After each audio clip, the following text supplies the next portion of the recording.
ഇന്ത്യയുടെ വ്യോമാതിർത്തിയിലേക്ക് പാകിസ്ഥാന്റെ 3 ഫൈറ്റർ ജെറ്റുകൾ പറന്നുയരുന്നു. പുലർച്ചെ 3:30 മണി മുതൽ 6 മണി വരെയുള്ള സമയത്താണ് ഇത്തരത്തിലുള്ള ഫൈറ്റർ ജെറ്റുകൾ നമ്മുടെ അതിർത്തിയിൽ പ്രത്യക്ഷപ്പെടുന്നത്. മാത്രവുമല്ല, ഈ സർക്രീക്ക് മേഖലയിൽ, അതായത് റാൻ ഓഫ് കച്ചിന് സമീപം ഇന്ത്യ തൃശൂൽ നടത്താനായിട്ട് തീരുമാനിച്ചിരിക്കുന്നു. അതായത് കര, നാവിക, വ്യോമസേനയുടെ സംയുക്ത അഭ്യാസ പ്രകടനങ്ങൾ അത് നടത്തുന്നതുകൊണ്ട് തന്നെ നമ്മൾ നോട്ടാം പ്രഖ്യാപിക്കും. ആ പ്രഖ്യാപനം നിലവിൽ വരുന്നതിന് മണിക്കൂറുകൾക്ക് മുമ്പ് എന്തിനാണ് 3 വ്യത്യസ്ത എയർ ബേസുകളിൽ നിന്ന് പാകിസ്ഥാൻ്റെ ഈ ഫൈറ്റർ ജെറ്റുകൾ പറന്നുയരുന്നത്, ഇന്ത്യയുടെ വ്യോമാതിർത്തിക്ക് സമീപം എത്തുന്നത്? ഒരു തവണയല്ല, ഒന്നിലധികം തവണ പറന്നുയരുന്നു, ലാൻഡ് ചെയ്യുന്നു, വീണ്ടും വരുന്നു. അപ്പോൾ പ്രധാനമായും ഷോർക്കോട്ട്, റിസാൽപൂർ, മിയാൻവാലി എന്നീ 3 എയർ ബേസുകളിൽ നിന്ന് പാകിസ്ഥാൻ്റെ യുദ്ധവിമാനങ്ങൾ വ്യോമാതിർത്തിയിലേക്ക് എത്തുന്നു എന്ന് പറഞ്ഞാൽ, ആ സമയത്ത് നോട്ടാം പ്രഖ്യാപിച്ചതിനാൽ ഇന്ത്യൻ വ്യോമസേനയുടെ വിമാനങ്ങളും ആകാശത്തെത്താം, അല്ലെങ്കിൽ നമുക്കൊരു മിസൈൽ പരീക്ഷണം നടത്താം. സ്വാഭാവികമായിട്ടും ഇരു രാജ്യങ്ങളുടെയും വ്യോമസേന ആകാശത്തെ അതിർത്തിയിൽ വെച്ച് കണ്ടുമുട്ടുന്നതിന് സമാനമായ ഒരു സംഭവം ഉണ്ടാകാം.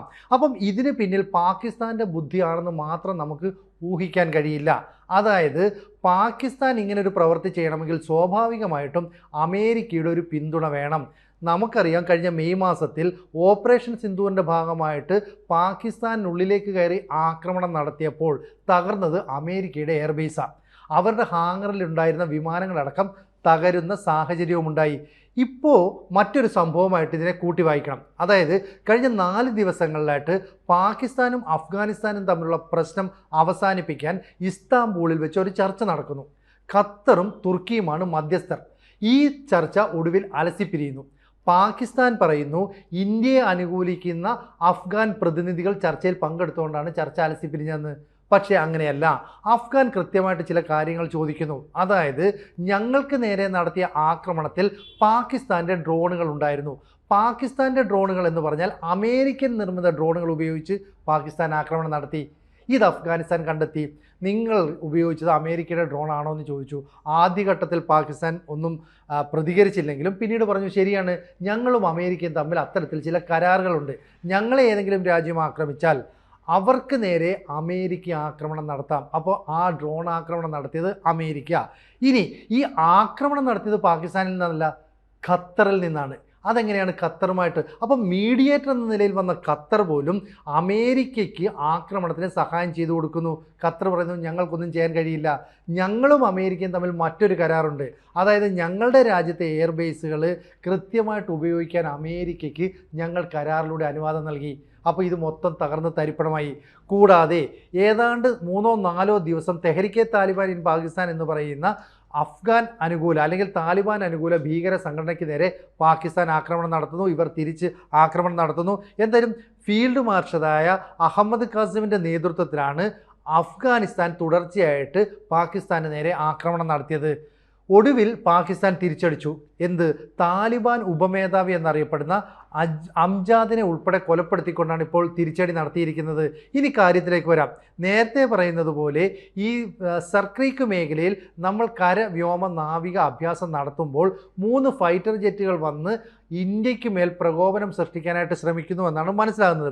എന്തായാലും നമ്മൾ കൃത്യമായിട്ട് പറഞ്ഞു, ഈ സർക്രീക്ക് മേഖല എന്ന് പറയുന്നത് ഏതാണ്ട് 78 വർഷത്തോളം പഴക്കമുള്ള ഒരു തർക്ക പ്രദേശം. റാൻ ഓഫ് കച്ചിന് സമീപമുള്ള 100 കിലോമീറ്ററോളം വിസ്തീർണമുള്ള ഒരു ചതുപ്പ് നിലമെന്ന് പറയാം. ഒരു ഭാഗം പാകിസ്ഥാൻ്റെ കയ്യിൽ, മറുഭാഗം ഇന്ത്യയുടെ കയ്യിലും. ഇവിടെ ഇപ്പോൾ എന്താ ചെയ്യുന്നതെന്ന് പറഞ്ഞാൽ ഈ സെൻസിറ്റീവ് മേഖലകളൊക്കെ പ്രൊട്ടക്റ്റ് ചെയ്യാനെന്ന് പറഞ്ഞ് പാകിസ്ഥാൻ്റെ മധ്യ തെക്കൻ വിമാന റൂട്ടുകളിലേക്ക് ഫൈറ്റർ ജെറ്റുകൾ പറന്നുയരുന്നു. കൂടാതെ ഈ റാൻ ഓഫ് കച്ചിന് സമീപം അവർ ബങ്കറുകൾ നിർമ്മിക്കുന്നു. അതുപോലെ തന്നെ ഈ ആർമി ഉദ്യോഗസ്ഥർക്ക് വേണ്ടിയിട്ടുള്ള ഷെൽട്ടറുകളൊക്കെ സ്ഥാപിക്കുന്നു. കൂടാതെ Pak navy chief admiral Naveed Ashraf അവിടം സന്ദർശനം നടത്തി.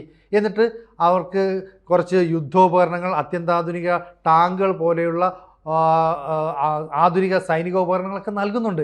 എന്നിട്ട് ഇന്ത്യക്കെതിരെ പ്രകോപനം സൃഷ്ടിക്കാൻ ശ്രമിക്കുന്നു. അതുകൊണ്ടാണ് ഒക്ടോബർ 30 മുതൽ ഏതാണ്ട് നവംബർ 10 വരെ നീണ്ടു നിൽക്കുന്ന 12 ദിവസത്തെ സൈനികാഭ്യാസം നമ്മൾ നടത്തുന്നത്. ഇത് കൃത്യമായിട്ട് അമേരിക്കയ്ക്ക് കൂടിയുള്ള മറുപടിയാണ്. മാത്രമല്ല, ഈ വിമാനങ്ങൾ പറന്നു പൊങ്ങിയതോടെ ഇന്ത്യൻ പ്രതിരോധ മന്ത്രി രാജ്നാഥ് സിംഗ് ഇതിനൊരു മറുപടി നൽകി. അതായത് വേണമെങ്കിൽ പാകിസ്ഥാൻ്റെ ചരിത്രവും ഭൂമിശാസ്ത്രവും വരെ മാറ്റി എഴുതാൻ കഴിവുള്ള രാജ്യമാണ് ഇന്ത്യ. നിങ്ങൾ ഈ സർക്രീക്ക് മേഖലയിൽ അതുപോലെ റാൻ ഓഫ് കച്ച് മേഖലയിലൊക്കെ തന്നെ പ്രകോപനം സൃഷ്ടിക്കുന്നത് ഞങ്ങളുടെ ശക്തമായ ആക്രമണത്തിന് സാക്ഷ്യം വഹിക്കേണ്ടി വരുമെന്നാണ് പറയുന്നത്. ഞങ്ങൾക്ക് കറാച്ചിയിലേക്ക് കടന്നു പോകാനുള്ള ഒരു വഴിയാണ് സർക്രീക്ക് എന്നും പറയുന്നു. ഇപ്പോൾ 3 ഫൈറ്റർ ജെറ്റുകൾ കൂടി വന്ന സ്ഥിതിക്ക് ഇന്ത്യൻ പ്രതിരോധ മന്ത്രി കൃത്യമായിട്ട് നിലപാട് വ്യക്തമാക്കി. എവിടെയാണോ ഓപ്പറേഷൻ സിന്ദൂർ ഞങ്ങൾ അവസാനിപ്പിച്ചത് അവിടെ നിന്ന് ഓപ്പറേഷൻ സിന്ദൂർ 2.0 ആരംഭിക്കും. അതായത് ഈ സർക്രീക്ക് മേഖലയിൽ നമ്മൾ നടത്തുന്ന സൈനികാഭ്യാസത്തിൻ്റെ ഭാഗമായിട്ട് ഒരു കനത്ത ആക്രമണം നടത്തിയാൽ പാകിസ്ഥാന് താങ്ങാൻ കഴിയില്ല.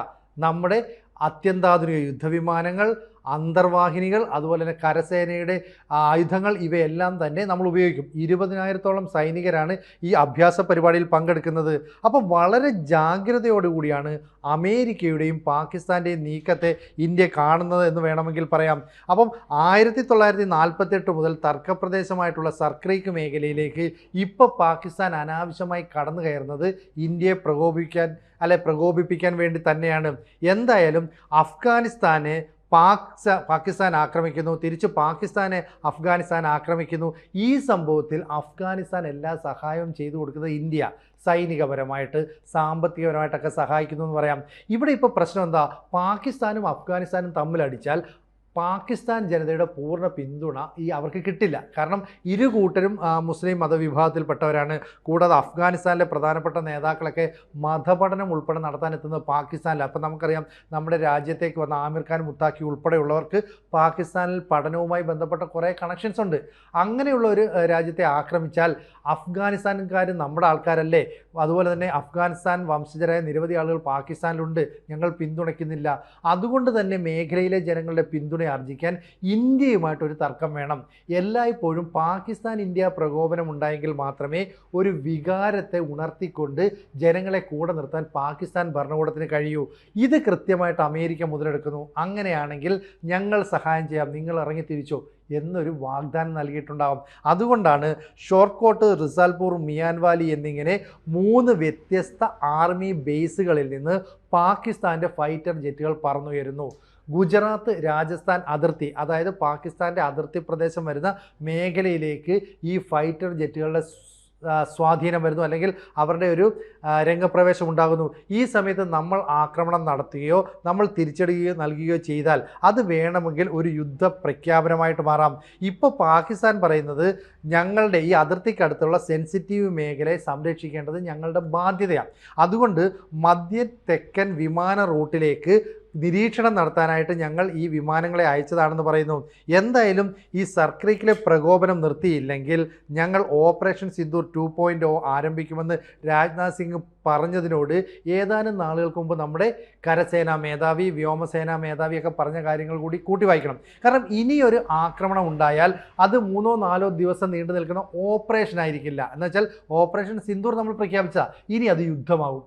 അപ്പോൾ ഒരു യഥാർത്ഥ യുദ്ധമുഖത്ത് എങ്ങനെയാണ് കര, വ്യോമ, നാവിക സേനകൾ സംയുക്തമായി പ്രവർത്തിക്കേണ്ടത് എന്നതിൻ്റെ റിയൽ എക്സസൈസാണ് ഇപ്പോൾ സർക്രീക്ക് മേഖലയിൽ നടക്കുന്നത്.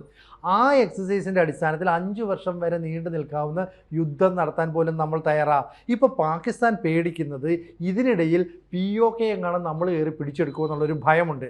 അതുകൊണ്ടാണ് സർക്രീക്ക് മേഖലയിലേക്ക് വലിയ ബങ്കറുകളൊക്കെ നിർമ്മിച്ച് അവർ ചില സൈനിക അഭ്യാസ പ്രകടനം നടത്താനായിട്ട് തീരുമാനിക്കുന്നത്.